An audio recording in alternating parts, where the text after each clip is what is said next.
I was lying on the hospital floor in my own blood when my son walked in, took one look at me, and said the words that would haunt me forever. "You'll rot here, old woman. I'm done pretending to care about you." My trembling fingers couldn't even wipe the blood from my split lip. I just stared at him, this stranger wearing my son's face.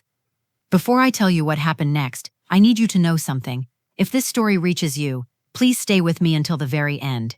Hit that like button if you believe justice exists, subscribe if you think mothers deserve better, and tell me in the comments what country you're watching from. I want to see how many hearts are still beating out there for people like me. My name is Margaret Chen. I'm 68 years old, and 3 months ago, I thought I was dying alone in a nursing home while my only son, David, was sipping cocktails on a beach in Hawaii with his new wife, spending the cash that should have secured my final years. The fall happened during one of my seizures. I'd been having them more frequently since David moved me to this place, Sunset Manor, he called it. The staff barely checked on us. When I hit the floor, the sharp corner of the nightstand caught my mouth, splitting it open like ripe fruit. Blood pooled beneath my cheek as I lay there, unable to move, waiting for someone to find me. David arrived 2 hours later, not because the staff called him. They hadn't even noticed I was hurt. He came because he needed me to sign another document. Something about transferring more assets, he said. That's when he found me on the floor, still bleeding, still shaking from the seizure. Any normal person would have called an ambulance. Any decent human being would have held my hand, asked if I was okay, shown even the smallest flicker of concern. But David wasn't normal anymore. He wasn't the boy I'd raised, the child I'd sacrificed everything for. He looked down at me like I was garbage that had spilled from a torn bag. "Get up," he said, his voice flat and cold. "Stop being so dramatic." I tried to speak, to tell him I couldn't move my legs yet, that the seizure had left me weak and confused. But when I opened my mouth, only blood came out. That's when he said it. Those words that carved themselves into my soul. "You'll rot here, old woman. I'm done pretending to care about you." He stepped over me like I was a puddle in his path, and sat down at the small table near my bed. He pulled out papers from his briefcase, more documents for me to sign, more ways to steal what little I had left. He didn't call a nurse. He didn't clean my face. He just waited for me to pull myself together so I could make him richer. I managed to crawl to the bed and haul myself up, tasting copper and shame. My hands shook as I reached for the tissues on my nightstand. David watched me struggle without offering help. "Where's the pen?" he asked, as if I hadn't just been lying unconscious in my own blood. I wanted to ask him how he'd become this person. I wanted to remind him of the nights I'd stayed up, when he had fever, the extra shifts I'd worked to pay for his college, the dreams Robert and I had sacrificed so David could have opportunities we never had. But the words wouldn't come. They were buried under 2 years of his manipulation, his lies, his systematic destruction of my dignity. I signed the papers. I always signed the papers. What choice did I have? David controlled everything, my bank accounts, my medication, even who could visit me. He'd isolated me so completely that I'd started to believe I deserved this treatment. After I signed, he stood up and looked around my tiny, depressing room with disgust. "This place smells like death," he said. "No wonder you're always sick." Then he left. No goodbye, no promise to check on me later. He just walked out, leaving me alone with the taste of blood in my mouth and the echo of his cruelty in my ears. That night, as I lay awake listening to my roommate's labored breathing, I heard David's voice in the hallway. He was on his phone, talking to someone, probably Sarah, his new wife, the woman he'd married 6 months after Robert died. The woman who now wore my grandmother's jewelry and slept in sheets bought with my inheritance. "Yeah. She fell again," I heard him say. "Always something with the old bat. At least she signed the papers before she went all dramatic on me." He laughed. Actually laughed. As if my pain was entertainment. "Don't worry, babe. Once she finally understands her place, things will be easier. She's learning that nobody cares what she wants anymore." I pressed my face into my pillow to muffle the sound of my crying. This was my child, the baby I'd nursed through midnight fevers, the boy I'd cheered for at every baseball game, the young man I'd been so proud of when he graduated college. How had I raised a monster? But what David didn't know was that I had been listening to every phone call, recording every conversation, and I was about to become the most dangerous woman he'd ever underestimated. 45 years. That's how long Robert and I worked side by side, building our small restaurant from nothing into something that could support our family. We called it Chen's Kitchen, and it became the heart of our neighborhood. I can still smell the garlic and ginger, still hear the sizzle of vegetables hitting hot oil, still feel Robert's hand on my back as we worked through another 16-hour day. We never took vacations, never bought new cars or fancy clothes. Every dollar went back into the business or into David's future. Private school tuition, college fees, a down payment on his first apartment. We told ourselves we'd travel later, when the restaurant was established, when David was settled. Later never came for Robert. The heart attack struck him at 66, right there in our kitchen during the lunch rush. One moment he was plating orange chicken, the next he was on the floor, clutching his chest. I rode with him in the ambulance, holding his hand as the paramedics worked frantically. He squeezed my fingers once, looked into my eyes and whispered, "Take care of everything." Those were his last words. Take care of everything. As if I knew how to navigate the maze of legal documents, business licenses, insurance policies, and tax forms he'd always handled. Robert had protected me from the financial complexity of our lives. Now I was drowning in paperwork I couldn't understand, grieving a partner I'd never learned to live without. David appeared at the funeral, like an angel of mercy. He hugged me tight, told me he'd handle everything, promised I wouldn't have to worry about business or money or legal matters. I was so grateful, so relieved to have someone take charge while I fell apart. "Just sign here, Mom," he'd say, sliding documents across my kitchen table. "It's just to transfer Dad's account so I can pay the bills. Sign here to put the restaurant in my name temporarily, so I can handle the sale. Sign here for power of attorney, so I can take care of your medical decisions if something happens." I signed everything. Why wouldn't I trust my own child? For the first year after Robert's death, David seemed like the devoted son I'd always believed him to be. He visited every Sunday, bringing flowers and Sarah's homemade cookies. He took me to doctor appointments, helped me organize Robert's belongings, even cooked dinner for me sometimes. I felt lucky to have such a caring child when so many widows my age were abandoned by their families. David handled the restaurant sale quickly, telling me he'd gotten a good price. He moved my funds into better investment accounts and set up automatic bill payments so I wouldn't have to worry about managing expenses. When I asked to see statements or paperwork, he'd pat my hand and say, "Don't stress about that stuff, Mom. I've got it handled." I should have insisted on seeing those documents. I should have demanded access to my own accounts, but grief had made me passive, grateful for anyone willing to carry the burden of practical matters while I mourned my husband. David started bringing up my living situation that fall. The house was too big for one person, he said. Too expensive to maintain. Too many stairs for someone my age. He painted a picture of me falling, being unable to call for help, lying injured for days before anyone found me. "We worry about you, Mom," he'd say, including Sarah in his concern. "This house isn't safe anymore." But Sarah had stopped coming to those Sunday dinners. When I asked about her, David would shrug and say she was busy with work, or tired, or dealing with her own family issues. I missed her presence. She'd been quiet but kind, always complimenting my cooking and asking thoughtful questions about Robert's recipes. I started noticing other changes. David's visits became shorter, more focused on paperwork than conversation. When I tried to talk about Robert or share memories of David's childhood, he'd check his phone or cut me off with reminders about bills or appointments. His eyes never met mine anymore when we spoke. The warmth was draining out of him, but I told myself it was stress.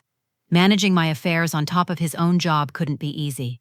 I made excuses for his impatience, his distraction, his growing coldness. He was sacrificing his time and energy to help me.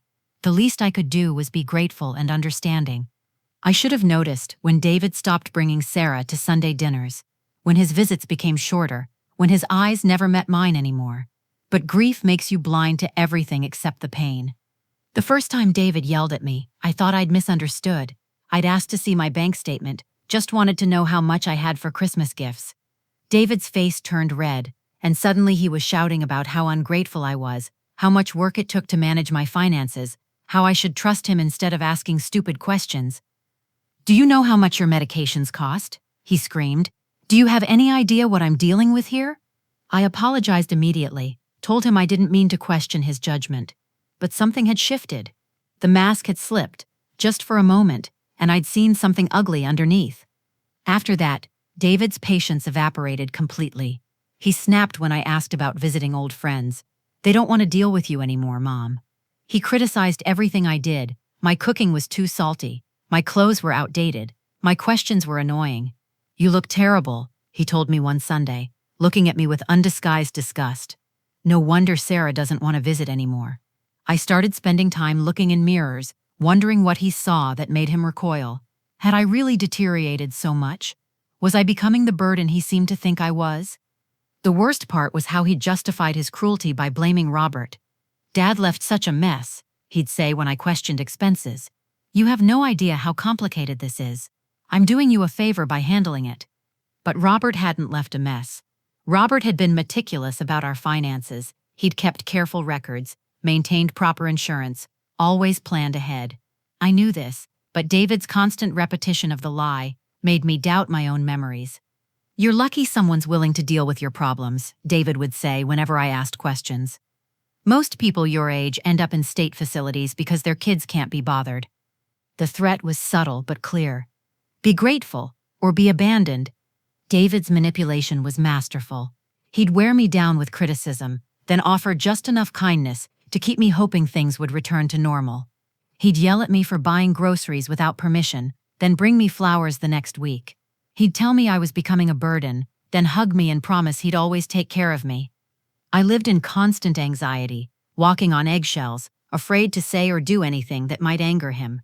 I stopped asking about my finances, stopped questioning his decisions, stopped defending myself when he criticized me. I became smaller and quieter, shrinking into the space he allowed me to occupy. The morning David announced I was moving to Sunset Manor, I saw something in his eyes that made my blood freeze, relief, like he was finally getting rid of a burden he'd carried too long. He delivered the news over breakfast, his voice casual, as if he were discussing the weather. I found you a place, he said, not looking up from his phone. It's called Sunset Manor. You'll like it there. My coffee cup rattled against the saucer as I set it down. A place? What kind of place? Assisted living. You can't stay here anymore. Mom, it's not safe. The kitchen suddenly felt too small, the air too thick. This was my home. Robert and I had bought this house 32 years ago. We'd painted every wall, planted every flower in the garden, celebrated every holiday around the dining room table David was now sitting at. But I'm fine here, I said, my voice barely above a whisper. I haven't fallen.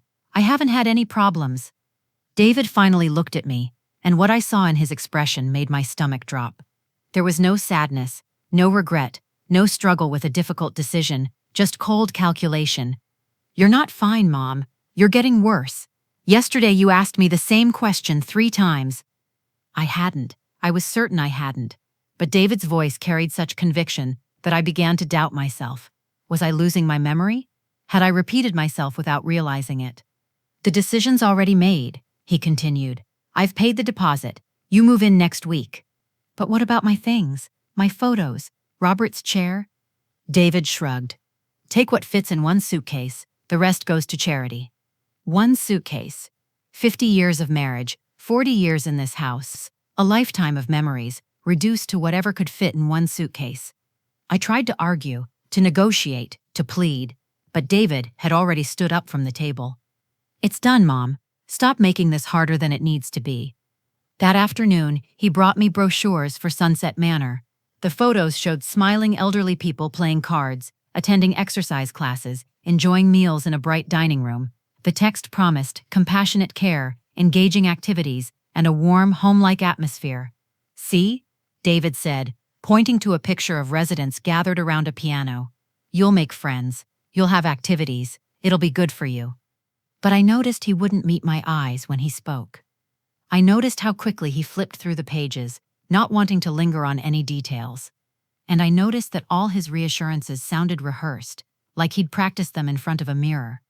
The night before the move, I walked through my house one last time. I touched Robert's reading chair, still indented with the shape of his body. I stood in the kitchen where we'd shared thousands of meals, where he'd taught me to perfect his mother's dumpling recipe. I looked at the wall where we'd marked David's height as he grew, each pencil line a celebration of another year together. David had hired movers to pack my belongings, but they were only taking what he'd approved: my clothes, a few books, one small photo album. Everything else would be donated or thrown away. Robert's tools, my china set, our wedding album, the restaurant photos, all of it disappearing as if our life together had never mattered. I found David in the living room, boxing up items he planned to sell. "Can I keep Robert's watch?" I asked. He didn't look up. "Sarah likes it. It goes with her jewelry." "But it was his father's. It's been in the family for generations." "It's just a watch, Mom. You don't need it where you're going." Where I was going, like I was being sent into exile instead of moving to a care facility. That night, I barely slept. I kept thinking about the look in David's eyes when he announced my move, that flash of relief, as if a heavy weight was finally being lifted from his shoulders. This wasn't about my safety or my well-being. This was about getting me out of his way. The morning of the move, David arrived with a van and 2 workers. They loaded my single suitcase and a small box of approved keepsakes without ceremony. I watched from the front porch as strangers carried away the remnants of my life. "Ready?" David asked, jangling his car keys impatiently.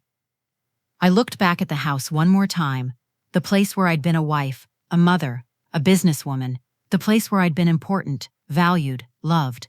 I was leaving it all behind to become a warehouse resident in a facility chosen for its low cost, not its quality. As we drove away, I caught sight of David's face in the rearview mirror. He was smiling. Sunset Manor looked nothing like the brochures. The parking lot was cracked and weedy. The building's exterior was stained with water damage. The front doors were locked.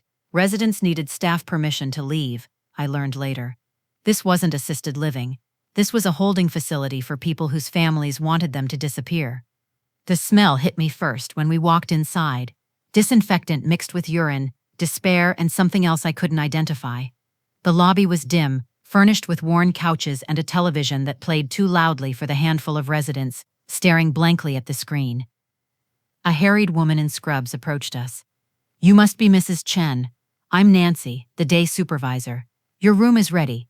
She led us down a narrow hallway, lined with wheelchairs and medical equipment.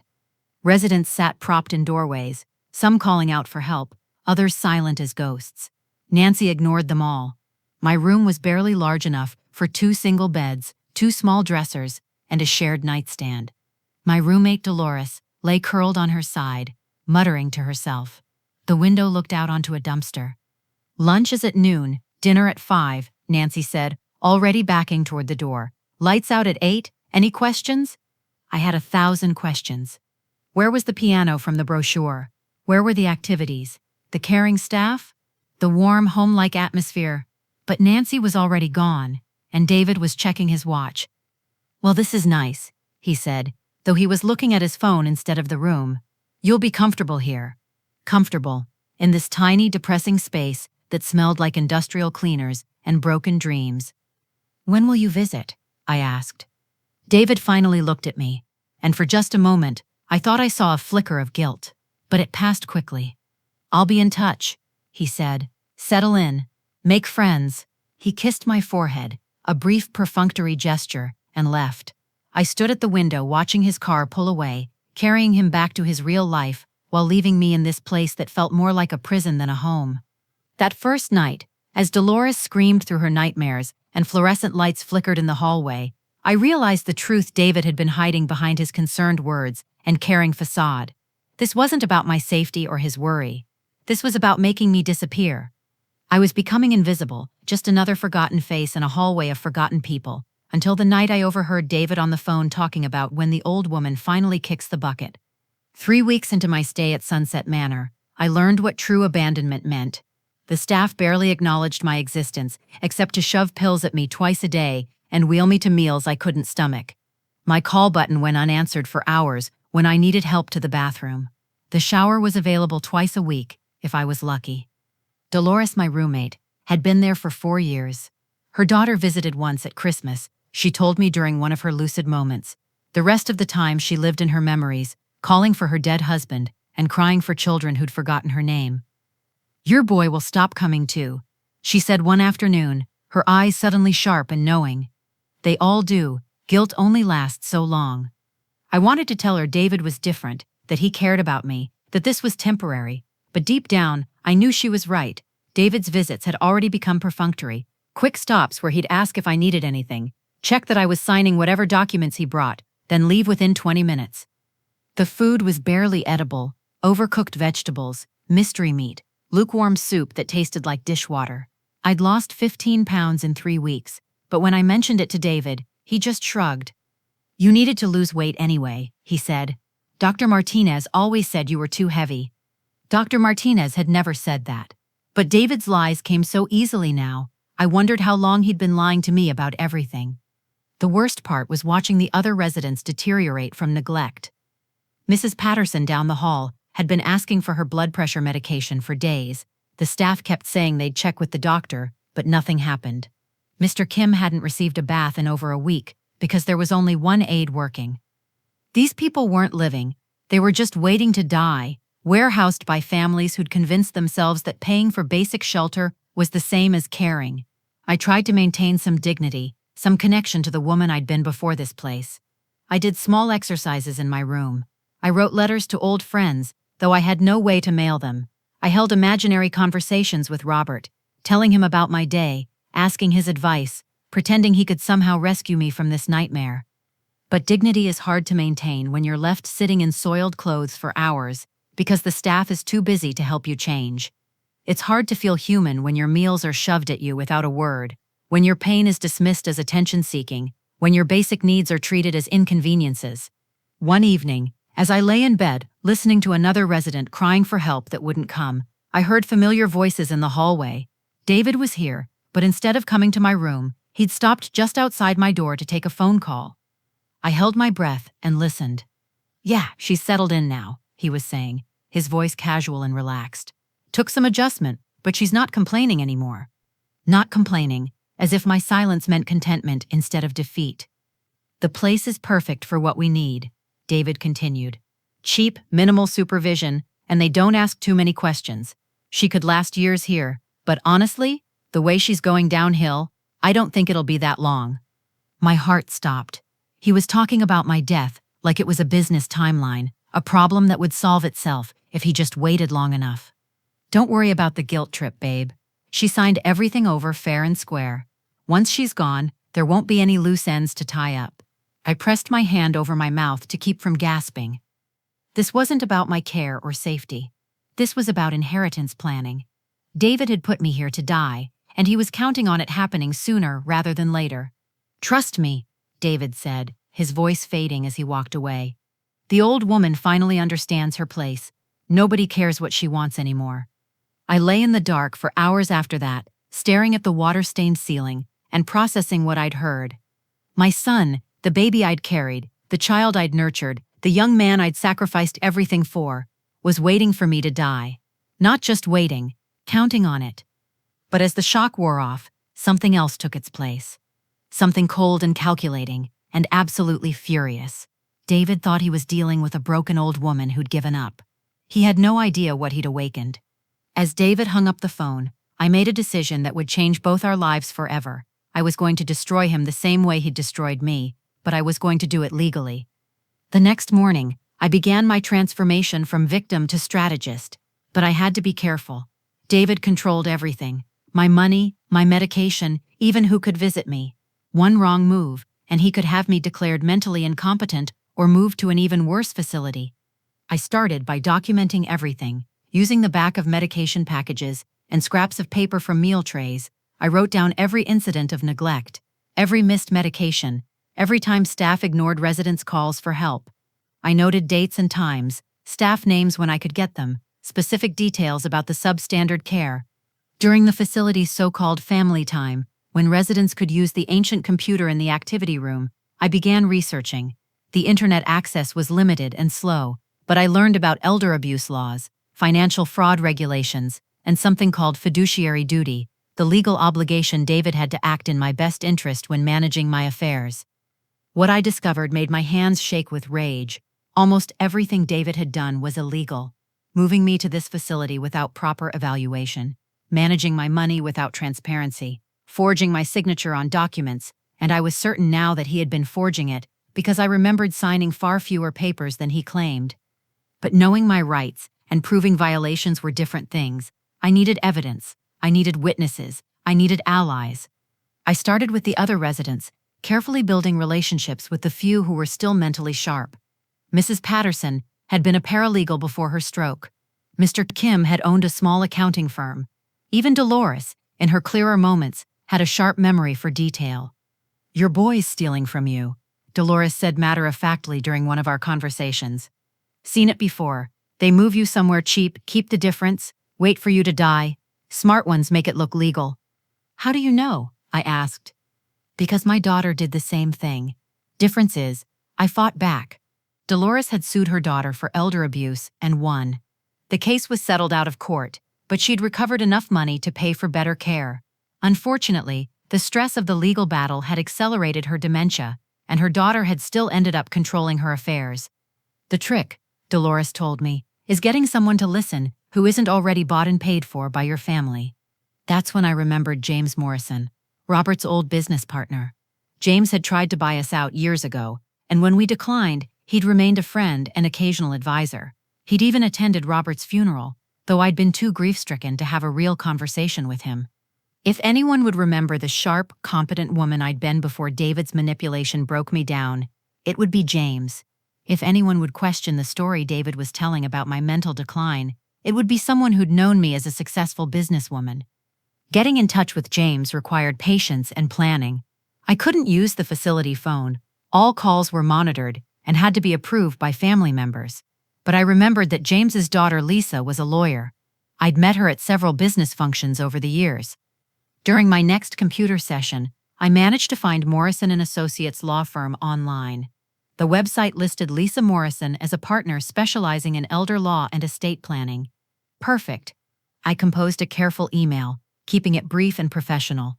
I identified myself as Robert Chen's widow, mentioned that I was having concerns about my financial management, and asked if she'd be willing to speak with me about my options. I provided the facility's address and asked her to contact me directly, rather than going through family members. Then I waited, and planned, and documented everything I could remember about David's deception, his manipulation, his systematic theft of my assets and dignity. 3 days later, during afternoon rest time, a staff member told me I had a visitor. My heart leaped, thinking David had come early. But when I reached the lobby, I saw a professional-looking woman in her 40s carrying a leather briefcase. "Mrs. Chen? I'm Lisa Morrison. I believe you contacted my firm." I almost cried with relief. Someone had listened. Someone had come. The day I contacted Robert's old business partner, James Morrison, I learned something about my financial situation that made my hands shake with both rage and anticipation. Lisa Morrison didn't look like the young attorney I remembered from business dinners years ago. She was confident now, authoritative, with kind eyes that missed nothing as she assessed my condition and the facility around us. "I got your email," she said quietly. "My father has been worried about you. He tried to reach out after Robert's funeral, but David told him you weren't taking calls." Another lie. David had never mentioned any attempts by James to contact me. Lisa glanced around the depressing lobby with barely concealed disgust. "Is there somewhere private we can talk?" I led her to the small garden behind the building, a patch of dying grass and concrete benches that the brochures had probably described as outdoor recreation space. At least we'd be away from staff ears. "Tell me everything," Lisa said, pulling out a notebook. "Start from the beginning." I told her about Robert's death, David's offer to manage my affairs, the gradual changes in his behavior, and my move to Sunset Manor. Lisa took careful notes, asking specific questions about documents I'd signed and financial decisions that had been made on my behalf. When I finished, Lisa was quiet for a long moment. "Mrs. Chen, I need to ask you some direct questions, and I need honest answers. Has anyone ever evaluated your mental capacity? Has a doctor diagnosed you with dementia or any cognitive impairment?" "No," I said. "David claims I'm getting forgetful, but I've never been examined. I remember everything clearly. Do you have any idea what your financial situation actually is?" "David says there's barely enough to cover my care here, but I don't understand how. Robert and I saved for decades. We owned the restaurant building, our house, several investment accounts. Even after taxes and funeral expenses, there should have been plenty left." Lisa nodded grimly. "I'm going to be blunt with you. Based on what you've told me, I believe your son has been committing elder financial abuse. The question is, how much damage he's done, and whether we can prove it." She explained that as my power of attorney, David had a legal obligation called fiduciary duty to act in my best interest. Instead, it sounded like he'd been acting in his own interest while systematically isolating and impoverishing me. "The good news," Lisa said, "is that you're clearly mentally competent. You remember details, you can articulate complex situations, and you understand the implications of what's been happening to you. That gives us a strong foundation to work from." She arranged to have James visit me the next day, and what he told me confirmed my worst suspicions. James Morrison looked older than I remembered, but his mind was still sharp as he sat across from me in that depressing garden, holding a folder full of documents. "Margaret, I've been trying to reach you for months," he said. "I started getting concerned when I noticed irregularities in some of the financial accounts connected to your restaurant sale." He opened the folder and showed me bank records I'd never seen before. According to these documents, David had sold Chen's Kitchen for nearly $800,000, 3 times what he'd told me. The money had been deposited into accounts I didn't know existed, then systematically transferred out in amounts just under $10,000 to avoid federal reporting requirements. "This is structured transactions," James explained. "It's a way of moving large amounts of money without triggering banking oversight. It's also illegal when done to hide assets or avoid taxes." I stared at the papers, trying to process the numbers. David had stolen over $500,000 from the restaurant sale alone. That didn't even include my other assets: the house, Robert's life insurance, our savings and investment accounts. "There's more," James said gently. "I did some checking with other contacts in the business community. David has been telling people you have Alzheimer's disease, that you're no longer capable of managing your affairs. He's used that story to justify some very questionable financial moves." The betrayal was so complete, so calculated, that I felt physically sick. David hadn't just stolen my money, he'd stolen my reputation, my identity, my standing in the community Robert and I had served for decades. But James wasn't finished. "Margaret, I also discovered that David has been attempting to claim your life insurance policies. He contacted the insurance company 6 months ago, asking about the process for filing claims, saying he wanted to be prepared when the time came." When the time came, David wasn't just waiting for me to die. He was planning for it, preparing to profit from it. "How much?" I asked, my voice barely steady. James hesitated. "Combined with the restaurant money, your house sale, and other assets he's liquidated, I estimate David has taken control of approximately $1.2 million. The number hit me like a physical blow. Over $1 million. Money that Robert and I had earned through decades of hard work. Money that was supposed to ensure I lived comfortably in my final years. Instead, David had used it to fund his new marriage and lifestyle while warehousing me in this horrible place that cost him barely $3,000 a month." "Can we get it back?" I asked. Lisa Morrison, who had been listening quietly, leaned forward. "We can try, but it's going to require building a strong case and being prepared for David to fight back. He's clearly intelligent and has been planning this for some time. Are you ready for that battle?" I thought about the nights I'd lain awake listening to other residents cry for help. I thought about David's voice on the phone, laughing about the old bat finally knowing her place. I thought about his face when he'd found me bleeding on the floor, the complete absence of love or concern in his eyes. "Yes," I said, "I'm ready." When Lisa Morrison told me exactly how much money David had stolen, the number was so staggering that I laughed. Then I cried. Then I smiled, because I knew his greed would be his downfall. Building a case against David required patience and precision. Lisa Morrison explained that elder financial abuse cases could be both criminal and civil matters, but proving them required extensive documentation and careful strategy. "Your son has been clever," Lisa admitted during one of our planning sessions. "He's used legal mechanisms, power of attorney, guardianship procedures to commit his crimes. That makes him harder to prosecute, but it also means he's left a significant paper trail." We started by requesting copies of every document I'd supposedly signed. Lisa's firm had the legal authority to demand these records from banks, insurance companies, and government offices. What we discovered was even worse than I'd imagined. David had forged my signature on dozens of documents over the past 2 years. The handwriting analysis Lisa commissioned showed clear evidence of simulation, someone copying my signature rather than me actually signing. But David had been smart about it, forging documents gradually over time so no single transaction looked suspicious. The house sale was particularly egregious.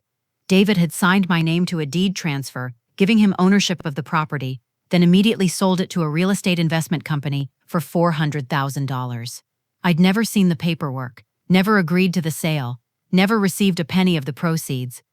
"This alone is enough for criminal charges," Lisa said.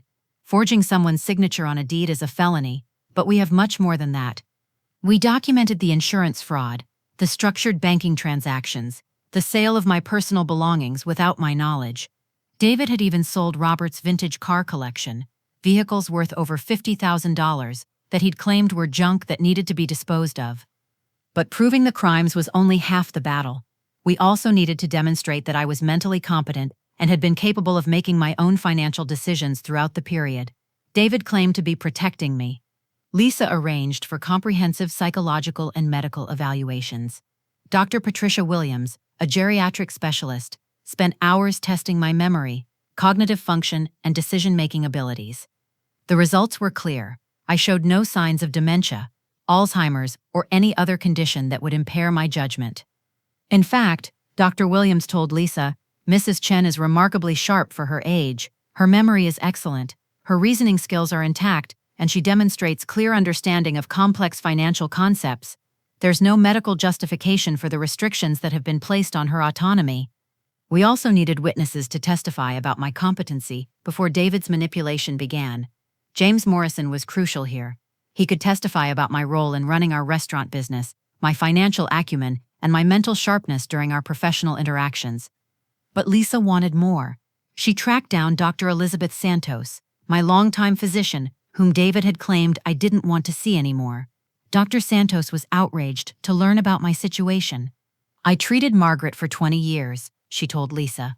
"She was always one of my most engaged patients, asked intelligent questions, followed treatment plans meticulously, managed her own medications. David told me she'd found a new doctor closer to her home, so I didn't pursue contact.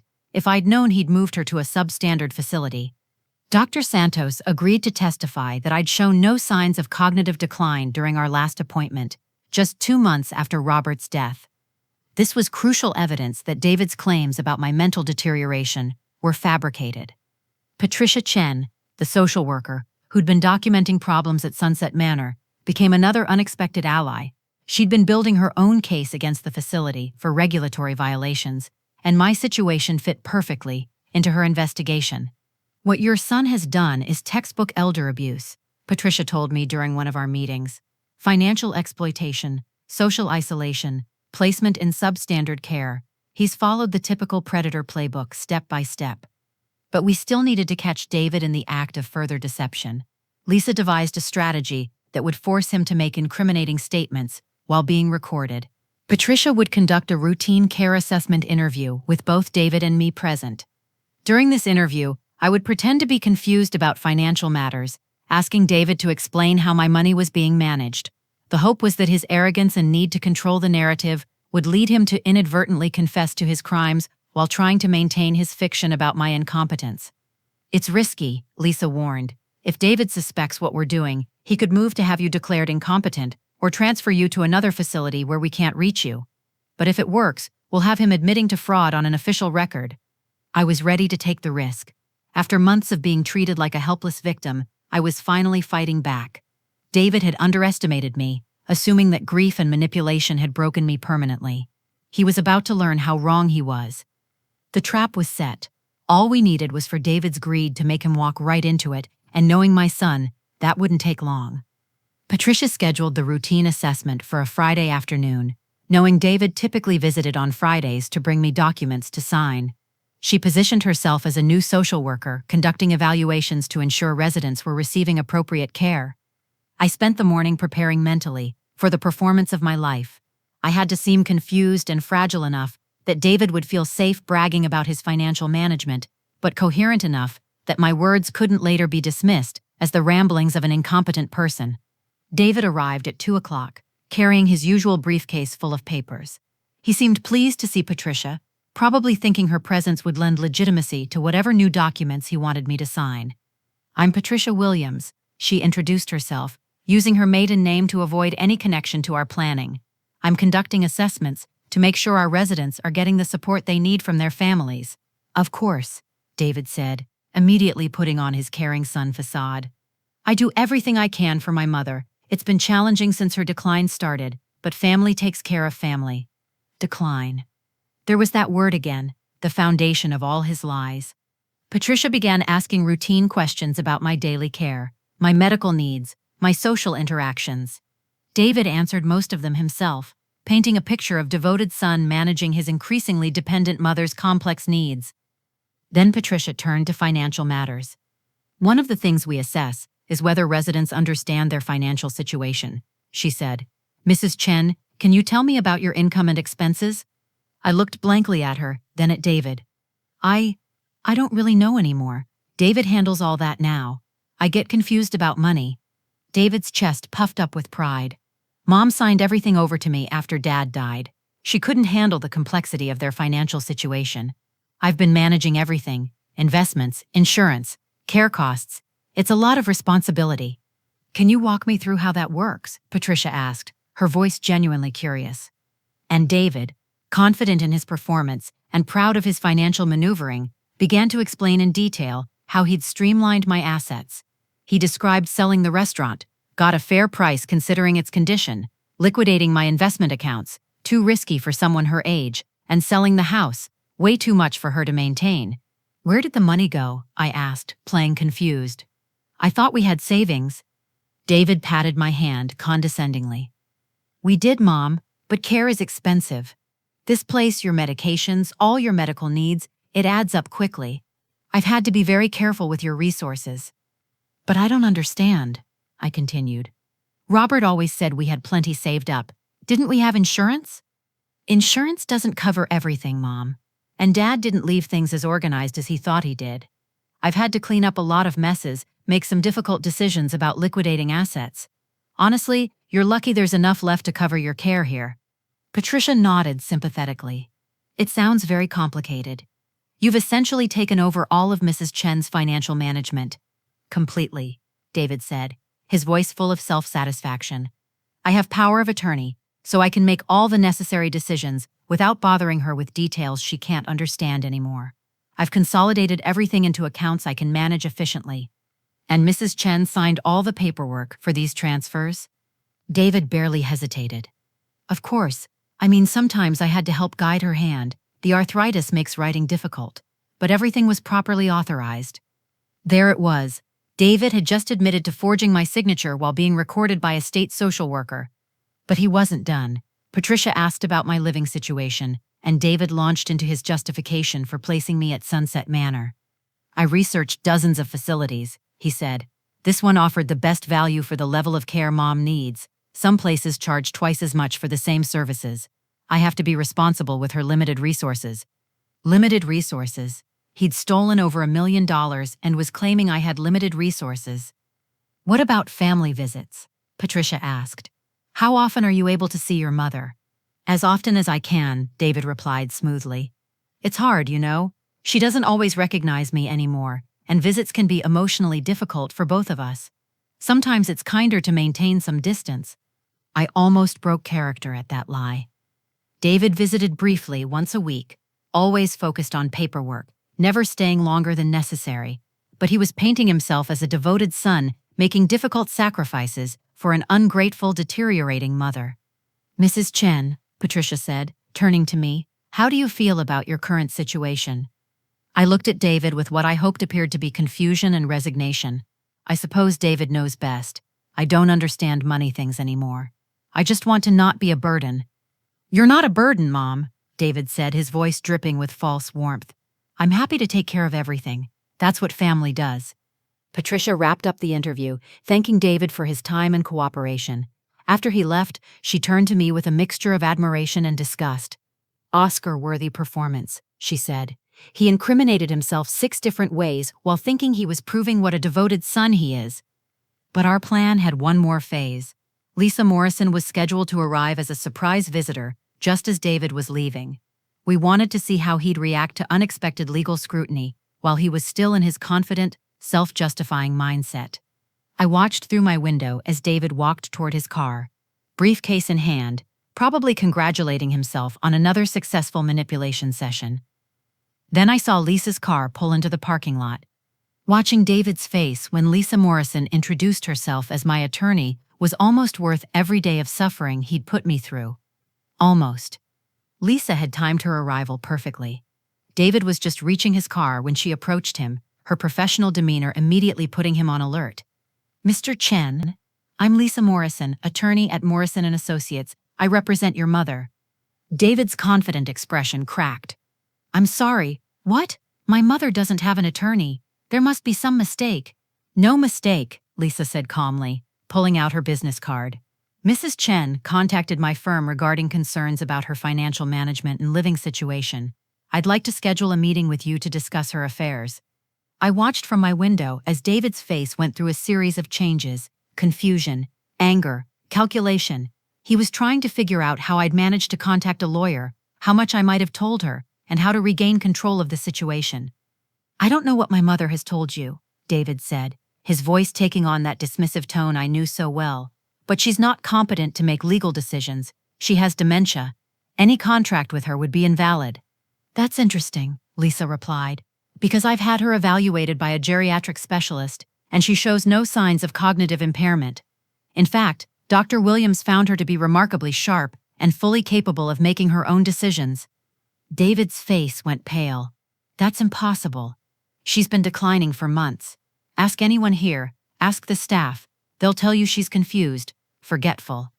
"I've spoken with the staff," Lisa said. "I've also spoken with your mother's longtime physician, Dr. Santos, who confirms there were no signs of mental decline when she last examined your mother. Would you like to explain why you told Dr. Santos that your mother had found a new physician?" David was visibly shaking now. I was protecting her privacy. She didn't want to see Dr. Santos anymore. "According to Dr. Santos, that's not what you told her. You said your mother was too confused to understand medical information and that you'd be handling all her healthcare decisions from now on." Lisa pulled out a folder and handed David a document. "This is a copy of a psychological evaluation conducted on your mother 3 days ago. As you can see, she scored in the superior range for her age group on all cognitive measures. There's no evidence of dementia, Alzheimer's, or any other condition that would impair her judgment." David stared at the paper like it was written in a foreign language. His carefully constructed narrative was crumbling in real time. "I don't understand," he stammered. "She signs things without reading them. She asks the same questions over and over. She can't manage her own medication." "Or," Lisa said quietly, "she's been pretending to be confused because you've convinced her that's what you expect from her. Your mother is a very intelligent woman, Mr. Chen. She's been documenting everything that's happened to her, and she's prepared to testify about your manipulation, your forged signatures, and your systematic theft of her assets." The word theft hit David like a physical blow. "Theft? I haven't stolen anything. I've been managing her money, protecting her from making bad decisions. Everything I've done has been legal." "Forging someone's signature on legal documents isn't legal, Mr. Chen. Misrepresenting their mental capacity to gain control of their assets isn't legal. Moving them to substandard care facilities while spending their money on yourself isn't legal." Lisa handed him another document. "This is a forensic accounting of your mother's assets over the past 2 years. We've documented over $1.2 million in unauthorized transfers, sales, and expenditures. We've also identified multiple instances of signature forgery on banking and real estate documents." David's legs seemed to give out. He leaned against his car, staring at the papers in his hands. "We know about the restaurant sale," Lisa continued relentlessly. "We know you told your mother it sold for $275,000 when you actually received $800,000. We know about the house sale she never authorized. We know about the insurance fraud, the structured transactions, the sale of her personal property." "This is insane," David whispered. "She's my mother. I was taking care of her." "You were stealing from her," Lisa corrected. "And now you have a choice. We can handle this quietly through civil proceedings, with full restitution and transfer of control back to your mother. Or we can file criminal charges and let the district attorney decide how to prosecute elder financial abuse, forgery, and fraud." David looked up at my window, and for a moment our eyes met.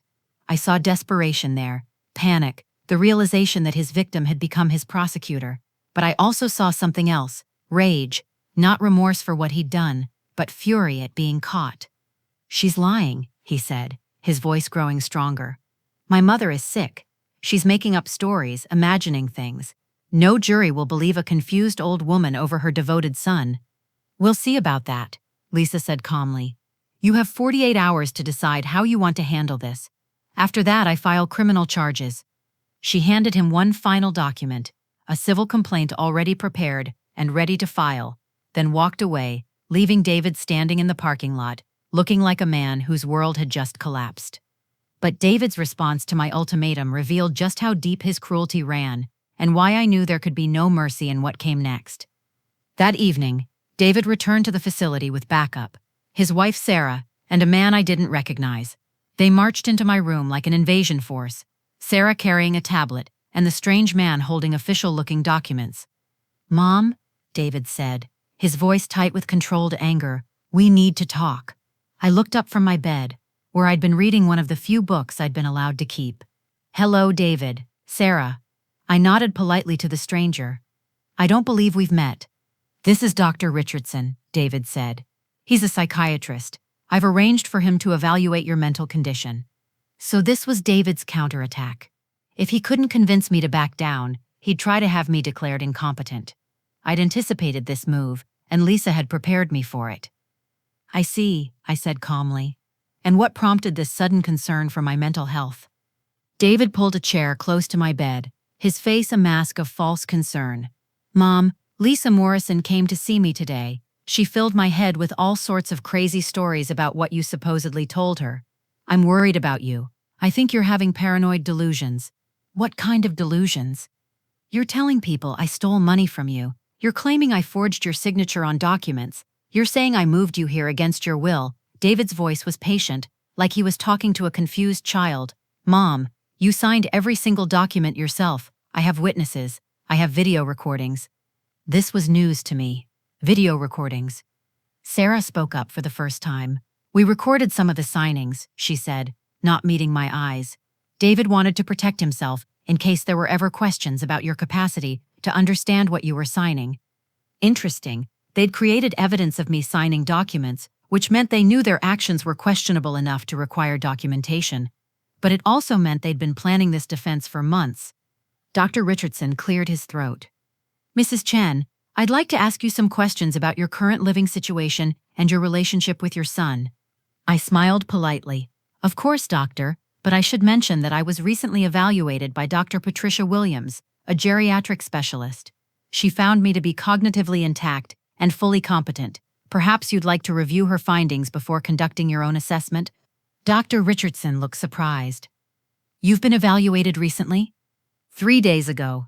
At the request of my attorney, Lisa Morrison, Dr. Williams conducted comprehensive cognitive testing and found no evidence of mental impairment. I turned to David. I'm surprised you weren't informed of this evaluation, given your concern for my well-being. David's jaw tightened. Mom, you don't have an attorney. You're not competent to hire an attorney. Any agreement you think you made with this Lisa person is invalid. Actually, I said, reaching into my nightstand drawer, I have copies of all the paperwork right here. Perhaps Dr. Richardson would like to review the cognitive assessment before proceeding with his evaluation. I handed the doctor Lisa's folder, watching his expression as he read through the psychological testing results. His eyebrows rose higher with each page. Mrs. Chen, he said slowly, these test results indicate superior cognitive function for your age group. There's no evidence of any mental impairment that would affect your decision-making capacity. David snatched the folder from the doctor's hands. That can't be right. Look at her, she's in a nursing home because she can't take care of herself. She signs documents without reading them. She forgets conversations we've had. Or, I said quietly, I've been pretending to be confused because you convinced me that's what you expected from me. Dr. Williams explained how emotional abuse can mimic cognitive decline. Victims start doubting their own perceptions and acting the way their abusers tell them they should act. The room fell silent. Sarah was staring at her tablet screen, refusing to look at anyone. Dr. Richardson was reviewing the documents with growing concern, and David was looking at me like he was seeing a stranger. You've been faking it, he whispered. I've been surviving, I corrected. When someone systematically destroys your confidence, questions your memory, and punishes you for asserting yourself, you learn to become smaller and quieter. You taught me that disagreeing with you only made things worse." David's mask finally slipped completely. The false concern vanished, replaced by pure rage. "You manipulative bitch," he hissed. "Do you have any idea what you've put me through? The stress of managing your affairs, dealing with your constant demands, trying to keep you safe and comfortable?" Dr. Richardson stepped back, alarmed by David's sudden transformation. "Comfortable," I repeated. "Is that what you call this place?" "David, I've been documenting the neglect here for months. I've recorded staff ignoring residents' calls for help, serving spoiled food, failing to provide basic medical care. You put me in this facility because it was cheap, not because it was appropriate." "You're lying," David shouted. "I researched dozens of places. This was the best option for your level of need and our budget constraints." "Budget constraints?" I stood up from my bed, feeling stronger than I had in months. "David, I know about the restaurant sale. I know you told me it sold for $275,000 when you actually received $800,000. I know about the house sale I never authorized. I know about all of it." Sarah finally looked up from her tablet. "David, what is she talking about?" But David wasn't listening to Sarah. He was focused entirely on me, his face twisted with fury and something that looked like hatred. "Fine," he said. "You want to play games? Let's play games. Dr. Richardson, I want my mother declared incompetent immediately. I want her moved to a secure psychiatric facility where she can get the help she obviously needs." Dr. Richardson shook his head. "Mr. Chen, based on the evaluation I've just reviewed and my observation of your mother during this conversation, I cannot and will not recommend incompetency proceedings. Your mother is clearly lucid, articulate, and capable of making her own decisions." David turned on the doctor. "Then you're fired. Sarah, call Dr. Martinez. He'll do the evaluation properly."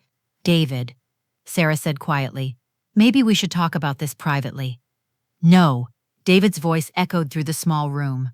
"I'm done with this charade. Mom wants to pretend she's competent? Fine. Let's see how competent she feels when I cut off all her funding, transfer her to a state facility, and make sure she never sees another penny of Dad's money." The threat hung in the air like poison. David had finally revealed his true character. Not a devoted son making difficult decisions, but a thief who'd been caught and was now lashing out at his victim. Dr. Richardson gathered his papers and stood to leave. "Mr. Chen, I cannot participate in what appears to be elder abuse. Mrs. Chen, I recommend you contact Adult Protective Services immediately." After he left, David moved closer to my bed, his voice low and menacing. "You think you're so smart," he said. "You think your little lawyer friend can save you, but I control everything, Mom.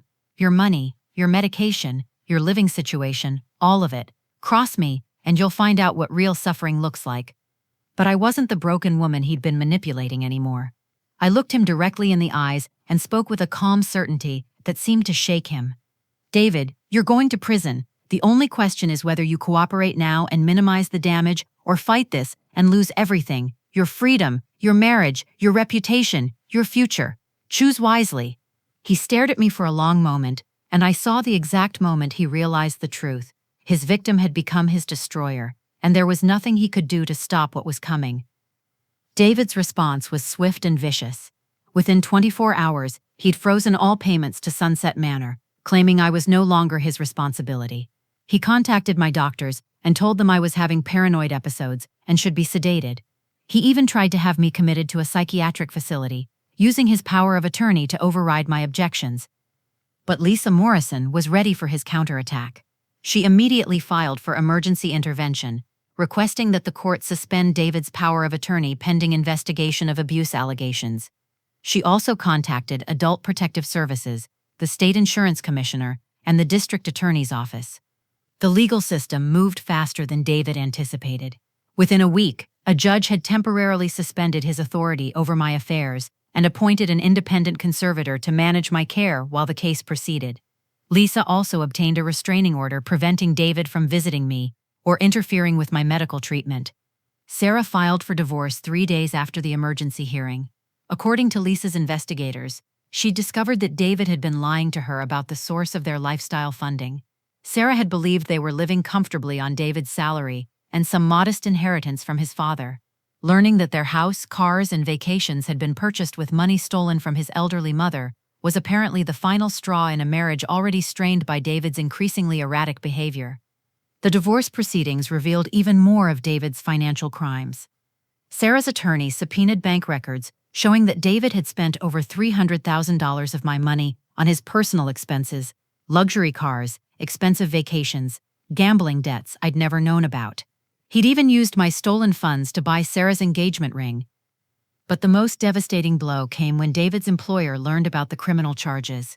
He worked as a financial advisor at a prestigious investment firm, a job that required bonding and security clearances. Elder financial abuse charges made him uninsurable, and the firm fired him immediately to avoid liability. Within a month, David had lost his wife, his job, his house, and his reputation. The local newspaper ran a story about the charges against him, and suddenly everyone in our community knew what he'd done to me. Former friends and colleagues shunned him, his country club revoked his membership, even his barber refused to serve him. I watched his world collapse from my new room at Meadowbrook Manor, the high-quality facility Lisa had moved me to while my assets were being recovered. The contrast with Sunset Manor was staggering. Clean, well-staffed, with actual activities and medical care.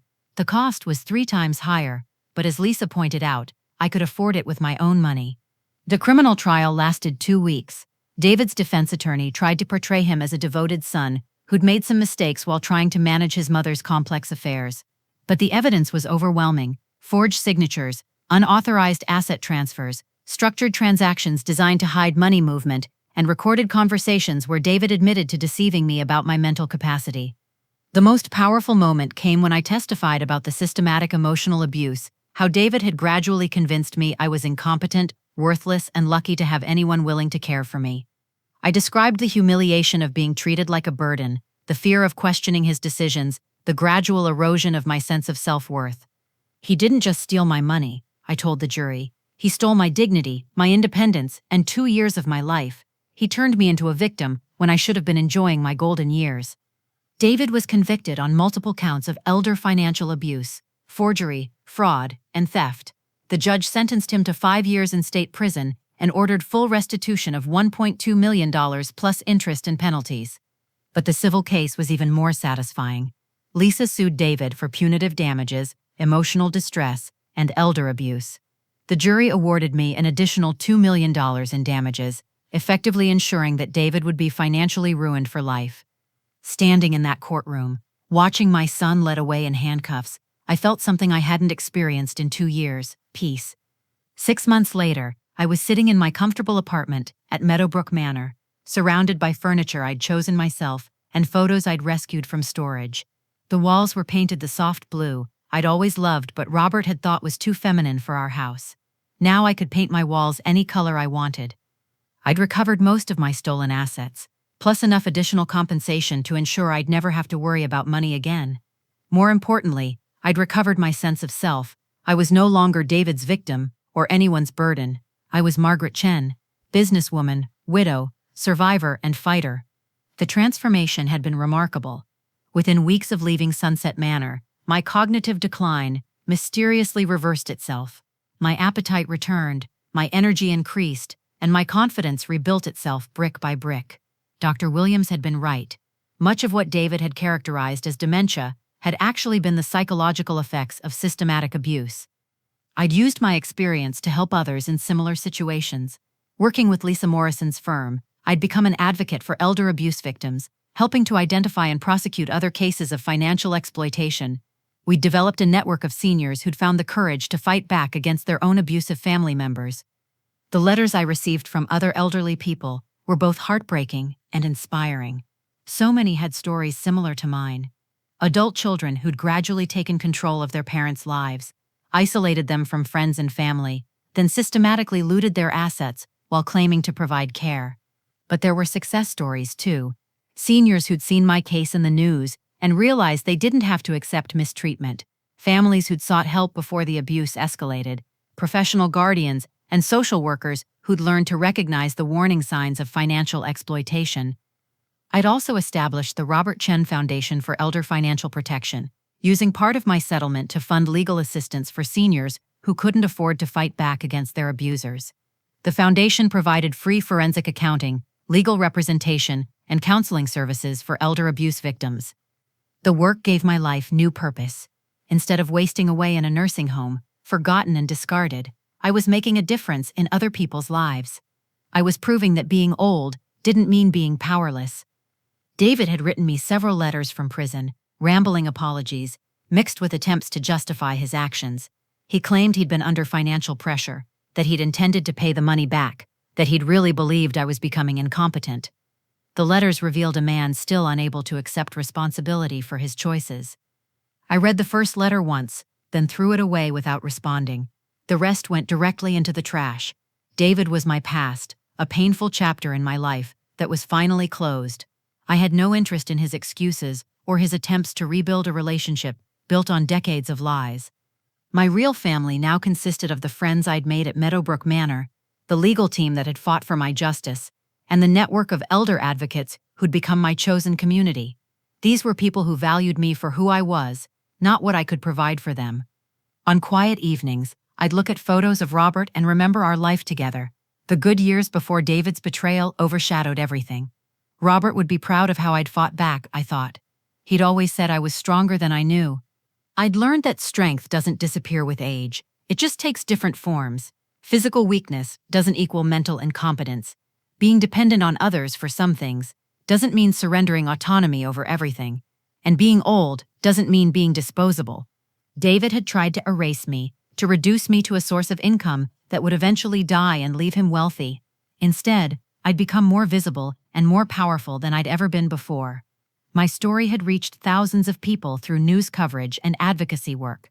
I'd spoken at conferences, testified before legislative committees, and inspired other seniors to demand the respect and dignity they deserved. The woman who'd been lying on a nursing home floor in her own blood had become someone who could walk into a courtroom and destroy her abuser with nothing but the truth. That transformation was my greatest victory, not the money I'd recovered or the justice I'd received, but the rediscovery of my own power. As I sat in my comfortable chair, watching the sunset through windows I could open whenever I wanted, I reflected on the journey that had brought me here. David had tried to teach me that I was worthless, forgettable, and deserving of neglect. Instead, he'd taught me that I was resilient, resourceful, and capable of fighting back against anyone who tried to diminish me. That was a lesson worth learning, even at 68. My story isn't just about revenge. It's about remembering that you're never too old, never too broken, never too forgotten to fight for yourself.